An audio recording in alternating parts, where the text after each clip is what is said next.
দর্শক মণ্ডলী আসসালামু আলাইকুম। আশা করি আপনারা সকলেই ভালো আছেন। তো গতকাল কিন্তু টি-20 2024 বিশ্বকাপের ফাইনাল ম্যাচ অনুষ্ঠিত হয়ে গেল। ভারত তারা ফাইনাল খেললো দক্ষিণ আফ্রিকার বিরুদ্ধে। তো অসাধারণ একটি ম্যাচ ছিল। তো ভারতের জন্য বড় একটি চেষ্টা ছিল, কারণ বিগত বছরই তারা ফাইনালে গিয়ে অস্ট্রেলিয়ার নিকট পরাজিত হয়। তাদের বড় একটি আশা ছিল। রোহিত শর্মা তিনি ক্যাপ্টেন্সি করছেন, দীর্ঘদিন যাবৎ তিনি ভারতীয় জাতীয় ক্রিকেট দলে খেলছেন, অধিনায়কত্ব করছেন দীর্ঘদিন ধরে।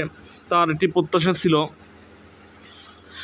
সমালোচনা হচ্ছিল তিনি অধিনায়কত্ব করবেন কি করবেন না, বা দলে থাকবেন কি না। তো সেটির কিন্তু কড়া জবাব দিলেন তিনি তার ক্যাপ্টেন্সির মাধ্যমে এবং ব্যাটিং পারফরমেন্সের মাধ্যমে। তো সাউথ আফ্রিকা তারাও সেমিফাইনালে বা কোয়ার্টার ফাইনালে তারা বিদায় হয়ে থাকে। পুরো টুর্নামেন্ট ভালো খেললেও শেষ দিকে তারা তরি ডুবিয়ে দেয়।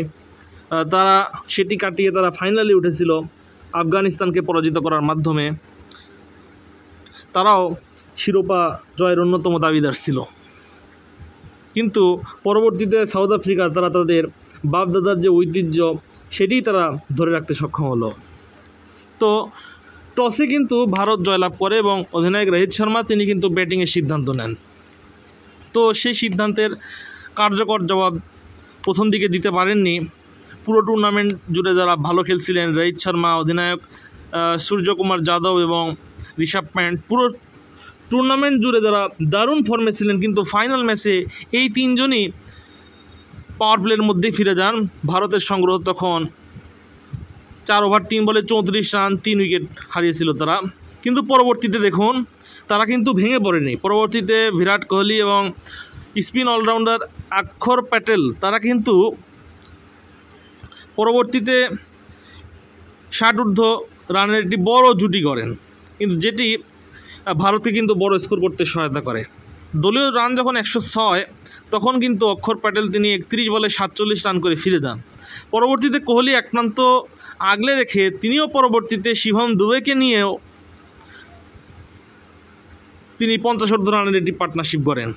দারুণ batting Kohli, excellent batting by Virat Kohli. দেখুন পুরো টুর্নামেন্ট জুড়ে তিনি কিন্তু ব্যর্থ ছিলেন, তার ব্যাটে রান আসছিল না, অনেকেই সমালোচনা করছিল। কিন্তু দেখুন তিনি কিন্তু ফাইনাল ম্যাচে যেখানে মানে ব্যাটিংয়ের দরকার, সেখানে কিন্তু বিরাট কোহলি তিনি তার নিজের যে সেরা পারফরমেন্স সেটিকে তিনি দেখালেন। Unbelievable batting. দেখুন তাকে কিন্তু যোগ্য সঙ্গ দিলেন শিবম দুবে, তিনি 16 বল খেলে 27 রান করলেন। এবং বিরাট কোহলি দেখুন পুরো টুর্নামেন্টে যিনি ব্যর্থ ছিলেন, ফাইনাল ম্যাচে যেখানে তার দরকার ব্যাটিং দেখানো, সেখানেই কিন্তু তিনি তার সেরাটা দেখালেন। মাত্র 59 বলে তিনি 76 রান করলেন, যেখানে 6টি 4 এবং 2টি বিশাল ছক্কার মার ছিল ভারতীয় এই ব্যাটসম্যানের। এবং পরবর্তীতে এসব ইনিংসের ওপর ভর করে ভারত কিন্তু 177 রানের টার্গেট দেয় তারা দক্ষিণ আফ্রিকাকে। 20 ওভার শেষে ভারতের সংগ্রহ ছিল 176, তারা 60টি উইকেট হারিয়েছিল। এই টার্গেটটি কিন্তু দক্ষিণ আফ্রিকার কাছে খুব বড় একটি টার্গেট ছিল না। তো দক্ষিণ আফ্রিকা তারা শুরুতেই হোঁচট খায়।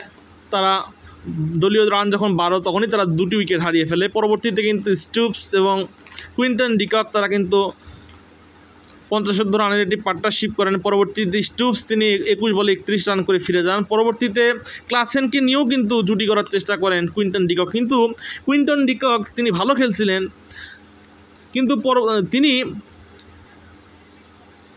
বাউন্ডারি পাওয়ার পরেও তিনি রোহিত শর্মার যে ট্রিকি ডিসিশন সেখানে তিনি পরাজিত হন। তিনি পরবর্তীতে আবার বাউন্ডারি মারতে গিয়ে তিনি ধরা পড়েন।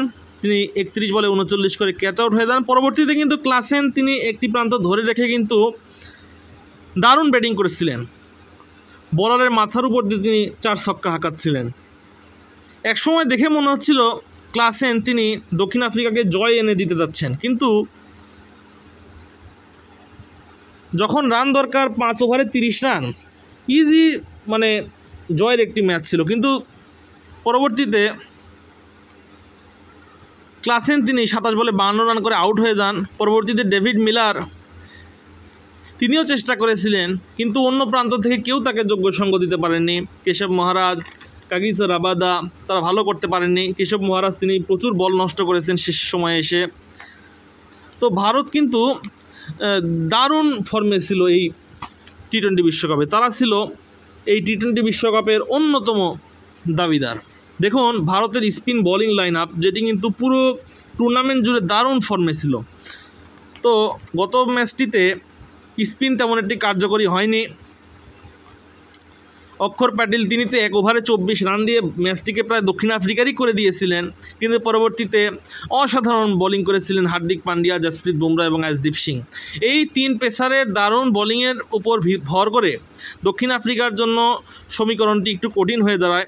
5 ওভারে যেখানে রান দরকার ছিল 30, ক্লাসেন ফিরে যাওয়ার পর 4 ওভারে দরকার 26, পরবর্তীতে 3 ওভারে দরকার ছিল 22, কিন্তু পরবর্তী ওভারটিতে বেশ কয়েকটি ডট বল দেন পেসার, কিন্তু পরবর্তীতে 2 ওভারে রান দরকার ছিল 20 এবং শেষ ওভারে রান দরকার ছিল 16।